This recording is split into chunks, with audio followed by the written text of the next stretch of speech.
Good morning. My name's Yashar Triya. My name's Yashar Triya, and I'm here to talk to you about curiosity.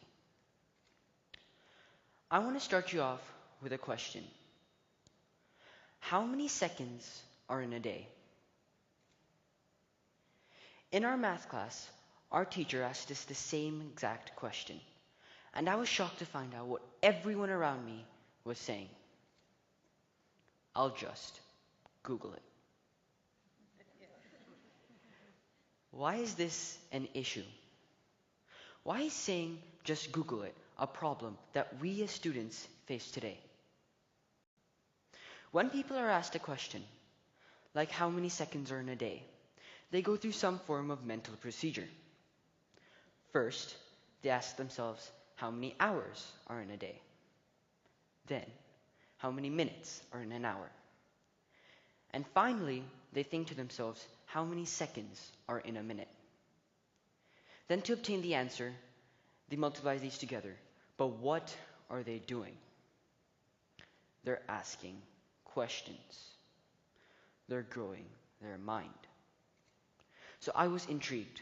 I was curious to find out how many students would miss out on a chance to grow their mind. 30 students from the middle school were interviewed, and I was shocked to find out that 21 or 70% of them said the same thing I heard in class. I'll just Google it.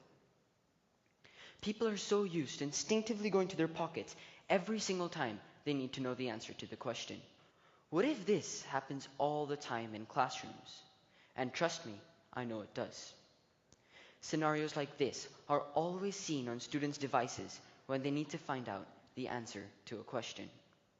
People are not being curious. Because what is curiosity? Curiosity is wanting to know something, wanting to learn about something. Our natural urge as human beings to ask questions is curiosity. If we don't ask questions, we're not being curious.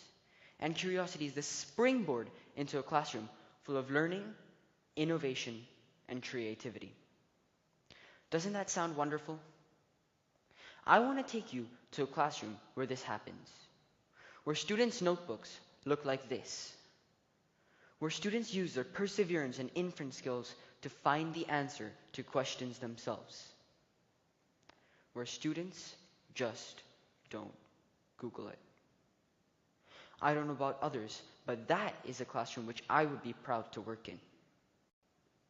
People are forgetting when paper pencil thinking is a good tool to use, when Google is a good tool to use, and when there's a balance between the two.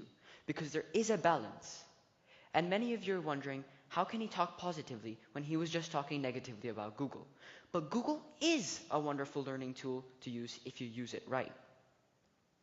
Once you've arrived at that level of asking deeper and more complex questions, that is when you can use Google.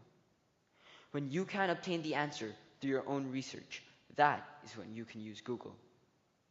When you filled up your natural bucket of curiosity, that is when Google will give you optimal results.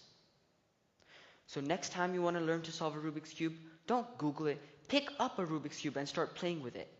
Or next time you want to learn to do a front flip, don't check online. Actually take out a mattress and start doing tuck rolls.